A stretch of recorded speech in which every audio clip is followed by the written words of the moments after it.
मैं चाहता हूँ कि इसको जरा ना आपको जस्ट थोड़ा सा हिंट दे दें कि एंटी माइक्रोबियल रेजिस्टेंस क्या होता है। ठीक है, जैसे मैंने आपको क्लास स्टार्ट है, बंद कर दे, बंद कर दे। तो जैसे मैंने आप लोगों को बताया कि बैक्टीरिया जो है ना मुख्तलिफ किस्म की ड्रग से अपने आप को रेजिस्टेंट कर लेते हैं due to over use of drug, due to over doses of drug, due to multiple use of drug और समथिंग। मल्टीपल रीजंस हैं जिस वजह से बैक्टीरिया जो है ना वो अपने आप को मुख्तलिफ किस्म की ड्रग से रेजिस्टेंट कर देते हैं। यहाँ पे हम लोग जो है ना वो डिस्कस करेंगे कि what are the main reasons of antimicrobial resistance and what are the main causes of the antimicrobial resistance and how bacteria develop resistance to these multiple drugs. So worldwide we have seen the emergence of multiple drug resistant strains of organisms. कौन-कौन से organisms के strains जो multi resistant हो चुके हैं, जैसे Mycobacterium tuberculosis, इसमें TB आ जाती है, Neisseria gonorrhea, Staphylococcus aureus, Streptococcus pneumoniae, Streptococcus pyogenes, Klebsiella, E. coli and Enterococcus। ये जितने भी बैक्टीरियल स्पीशीज हैं इनमें कुछ ग्राम पॉजिटिव भी हैं, कुछ ग्राम नेगेटिव भी हैं। इन्होंने मुख्तलिफ किस्म के ड्रग्स के अगेंस्ट रेजिस्टेंट तैयार कर लिया है। ठीक है, bacteria may develop resistance to an antimicrobial drug in any of the following way। अब कौन कौन से वेज हैं जिससे बैक्टीरिया जो है ना वो रेजिस्टेंस तैयार करता है, ये मैं आपको यहाँ बताता जाऊं कि बच्चे it is a very very long topic. अगर मैं यहाँ पे इसको डिटेल से डिस्कस करना शुरू हुआ तो मे भी जो है ना अगले 6-7 लेक्चर्स जो है ना वो यही काम चलता रहे। लेकिन हम लोग जस्ट इसको ब्रीफली इंट्रोडक्शन देंगे कि बैक्टीरिया कैसे रेजिस्टेंस डेवलप करता है। सबसे पहले बैक्टीरिया रेजिस्टेंस डेवलप करने का तरीका है by the production of the certain enzymes. कि बैक्टीरिया को जब बार बार एक ही मेडिसिन आप दिए जाएंगे तो बैक्टीरिया क्या करेगा कि उसके अगेंस्ट जो है ना खास किस्म के एंजाइम्स तैयार कर लेगा जो कि एबल होंगे टू डिस्ट्रॉय और इनएक्टिवेट द ड्रग, ड्रग को डिस्ट्रॉय करने के या इनएक्टिवेट करने के वैसे एंजाइम्स बना लेता है। जस्ट एक यहाँ पे ये लातदाद एग्जांपल्स होंगी इसकी, जस्ट एक एग्जांपल दे रहा हूँ कि जैसे बीटा लैक्टामेसेस एंजाइम्स हैं जो कि by produced by many organisms break upon the beta lactam ring in the penicillin or cephalosporin molecule। ये ड्रग्स के नाम बता रहा हूँ, पेनिसिलिन और सेफेलोस्पोरिन, ये दो ड्रग्स हैं। इनके अंदर एक रिंग होती है beta lactam ring in drugs के अंदर, और भी कई ड्रग्स होंगे, कुछ एग्जांपल्स दी हुई हैं। वो क्या करती है, बीटा लैक्टम रिंग वैसे इफेक्टिविटी के लिए बहुत जरूरी है। जी बच्चे वेब है, मैं बच्चे मैं क्लास लेके ना आपको कम से कम 12 बजे तो इनके अंदर बीटा लैक्टम रिंग होंगी इन ड्रग्स के अंदर। ये क्या करता है कि बीटा लैक्टमेज एंजाइम्स को पैदा कर लेता है जो इस बीटा लैक्टम रिंग को डिस्ट्रॉय कर देता है। ठीक है, ये एक एंजाइम्स की एग्जांपल दी है। इस तरह जो और तरह के ड्रग्स होंगे इनके लिए और तरह के एंजाइम जो है वो क्रिएट करेगा। अब जब ये बीटा लैक्टमेज एंजाइम जो क्रिएट करेगा तो बीटा लैक्टम रिंग इनकी जो है उसको तोड़ देगा। जब बीटा लैक्टम रिंग तोड़ जाएगी तो destroying its structure and preventing the drug from binding to its target. Drug जो है जिसने काम करना था अपने टारगेट के साथ बाइंड करने को या लाइक से बैक्टीरिया के साथ बाइंड करने को, वो नहीं कर सकेगी। which is the enzyme involved in the synthesis of the structural peptidoglycan of the bacterial cell wall। अब ये वो जो बीटा लैक्टम रिंग थी ये क्या करती थी, ये बैक्टीरियल के जो पेप्टिडोग्लाइकेन की सेल वॉल के अंदर पेप्टिडोग्लाइकेन होता है ना बैक्टीरिया के, उसको बनने नहीं देती थी। ये दोनों ड्रग्स जो है पेनिसिलिन और सेफेलोस्पोरिन, अल्टीमेटली बैक्टीरियल डेथ हो जाती थी। अब क्या करता है कि बैक्टीरिया अपने अंदर उसके अगेंस्ट एंजाइम पैदा कर लेता है बीटा लैक्टमेज। बीटा लैक्टमेज जब एंजाइम बनाता है तो ड्रग्स के अंदर बीटा लैक्टम रिंग बन ही नहीं पाती। जब बीटा लैक्टम रिंग ही नहीं बन पाती तो वो टारगेट के साथ बाइंड ही नहीं कर पाती। इस तरीके से बैक्टीरिया जो है ना सर्टेन ड्रग्स के अगेंस्ट जो है ना वो एंटीमाइक्रोबियल रेजिस्टेंस जो है वो तैयार करता है। It is a one method. अगला मेथड क्या है बैक्टीरिया, हम लोग मल्टीपल ड्रग्स जो है ना, आप लोग फार्माकोलॉजी पढ़ी होगी माशाल्लाह डिटेल से, वहां पे आपने पढ़ा होगा कुछ ड्रग्स ऐसी होती हैं जो कि सेल वॉल्स को जाके इनहिबिट करती हैं, कुछ ड्रग्स ऐसी होती हैं जो कि राइबोसोम्स के अंदर जाके इफेक्ट करती हैं और प्रोटीन की सिंथेसिस नहीं होती, प्रोटीन है इनहिबिटर्स हैं। कुछ ड्रग्स ऐसी हैं जो कि बैक्टीरिया सेल मेम्ब्रेन को जो है ना वो डिस्ट्रॉय करती हैं, क्योंकि वो ड्रग्स जो हैं, कुछ ड्रग्स ऐसी होती हैं मुख्तलिफ किस्म के पाथवेज होते हैं बैक्टीरिया के अंदर, जैसे गैबा पाथवे है, पापा पाथवे आप लोगों ने पढ़ा होगा फार्माकोलॉजी में, अगर आप लोगों को याद होगा। तो बैक्टीरियल ये पाथवे को जाके भी डिस्टर्ब करता था, सॉरी ये ड्रग्स जो है ना उन पाथवे को जाके डिस्टर्ब करती थी, जिस वजह से वो जो है ना वो पाथवे जो है ना वो चेंज कर देती थी, जिस वजह से बैक्टीरिया जो है ना अपना काम नहीं कर पाता, तो बैक्टीरिया की डेथ हो जाती थी। लेकिन अब क्या होगा कि बैक्टीरियल की सेल मेम्ब्रेन चूंकि खास किस्म की चीजों को सिलेक्टिवली परमिएबल है, हमें पता है कि कोई भी मेम्ब्रेन जो है सिलेक्टिवली परमिएबल है। ये बैक्टीरिया क्या करता है, change in the membrane permeability, membrane की परमेबिलिटी बदल देता है।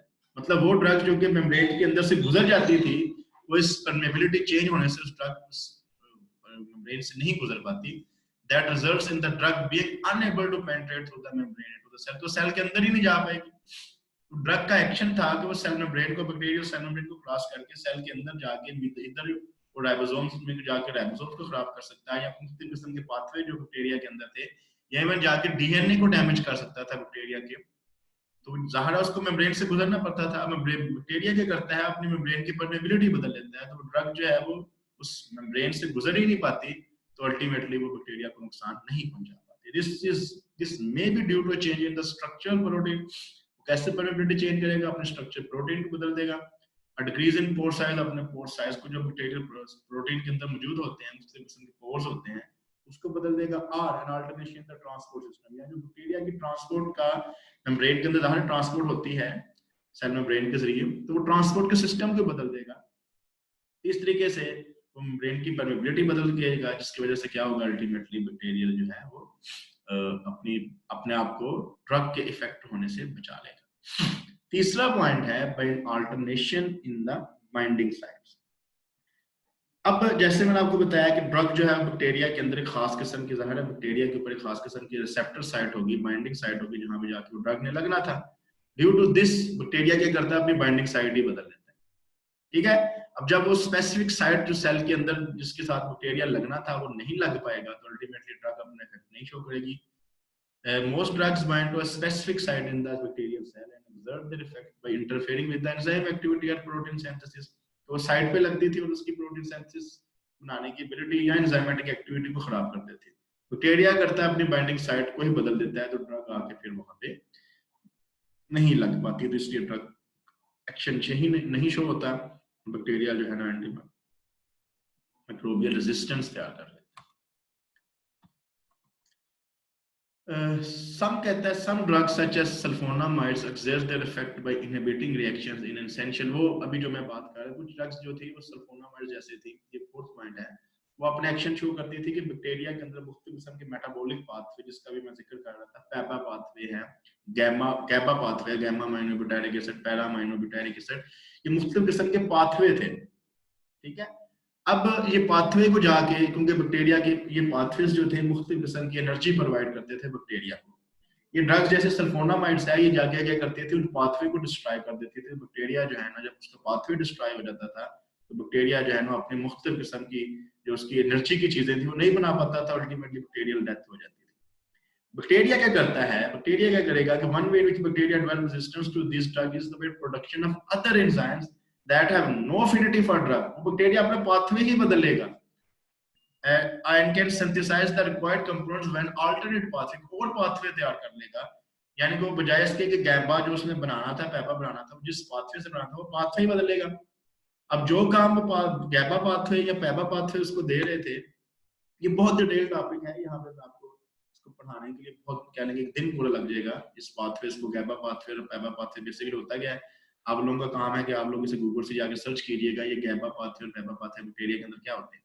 ठीक है, अब बैक्टीरिया क्या करेगा कि जब उसको पता चल जाएगा कि ये ड्रग्स जो आ रही हैं सल्फोनामाइड जैसे आ रही है, वो जाके मेरी उस पाथवे को डिस्ट्रॉय कर रही है, मेरे पाथवे को इनहिबिट कर रही है, मेरे पाथवे को रोक रही है, तो वो क्या करेगा कि उन चीजों को बनाने के लिए जो उस पाथवे से तैयार होनी थी, वो एनर्जी या वो कंपाउंड जो उसने उस पाथवे से तैयार करने थे, वो किसी और पाथवे से तैयार करना शुरू कर देगा। तो अल्टीमेटली उस ड्रग का बैक्टीरिया की लाइफ के ऊपर कोई असर नहीं पड़ेगा। तो ये भी एक मेथड है जिससे बैक्टीरिया जो है ना एंटीमाइक्रोबियल रेजिस्टेंस जो है तैयार कर लेते हैं। इसके अलावा अब ये सवाल अगला पैदा होता है कि development of resistance in bacteria, कि development of this resistance mechanism involves a change in the genetic properties of the cell. जिस वजह से जब ये पाथवे को जितने भी ये रेजिस्टेंस को डेवलप करता है, तो उसके डीएनए की प्रॉपर्टीज चेंज हो जाती है। अब बात को समझना, ठीक है। This can occur as a result of spontaneous mutation हो सकती है उसमें. Subsequent exposure of cell population to an antimicrobial drug then exert a selective pressure killing sensitive organisms and allowing the resistant mutants to multiply. कहता है कि drug का अगर आप बार बार दिए जाएंगे तो वो क्या करेगा, एक सिलेक्टिव प्रेशर, वही जो है वो एक प्रेशर क्रिएट करेगा, इस वजह से वो जो रेजिस्टेंट म्यूटेंट्स जो कि आप बार बार एक ड्रग उसको दिए जा रहे हैं, पहले एक म्यूटेंट बनेगा फिर दो बनेंगे, उनकी तादाद बढ़ना शुरू हो जाएगी, मल्टीप्लाई होना शुरू हो जाएगी. इस वजह से this may occur during a prolong course of antimicrobial therapy. वही बात कि आप एक बैक्टीरिया के अगेंस्ट आपने एक मेडिसिन दी, उसका उसके ऊपर कोई असर नहीं हुआ, ठीक है, बैक्टीरिया कोई असर नहीं हुआ, अगली दफा फिर वही ड्रग दी, कोई असर नहीं हुआ, तीसरी दफा फिर जब आप बार बार उसी ड्रग को के अगेंस्ट देते जाएंगे तो बैक्टीरिया क्या करेगा, बैक्टीरिया जो है ना उसके अगेंस्ट रेजिस्टेंट म्यूटेंट्स तैयार कर लेगा. जब रेजिस्टेंट म्यूटेंट्स तैयार हो जाएंगे म्यूटेशन की वजह से, तो अब उसके बाद वो म्यूटेंट्स क्या होंगे, मल्टीप्लाई होना शुरू हो जाएंगे. अब जो अगली नस्ल, क्योंकि बैक्टीरिया पता है जैसे इकोलाई हर 20 मिनट बाद अपनी नस्ल को बढ़ाता है, इससे बैक्टीरिया का जो जनरेशन टाइम है बहुत थोड़ा है. अब अगली नस्ल में वो म्यूटेंट्स जाते जाएंगे, एक वक्त ऐसा आएगा कि जो अगली नस्ल पैदा होगी बैक्टीरिया की, वो टोटल जो है ना वो खास ड्रग के, बल्कि ना सिर्फ उस ड्रग के बल्कि वो और ड्रग्स के भी जो है ना उससे जो है ना वो रेजिस्टेंट हो जाएगी ड्यू टू म्यूटेशन. म्यूटेशन क्या मतलब होता है, alternation in the gene structure, gene का स्ट्रक्चर बदल जाएगा. अब वो ड्रग्स जो कि बैक्टीरिया को डीएनए को डैमेज कर रही थी, उसका जेनेटिक सिस्टम ही चेंज हो गया, म्यूटेशन आ गई, तो अल्टीमेटली उन ड्रग का कोई असर नहीं होगा.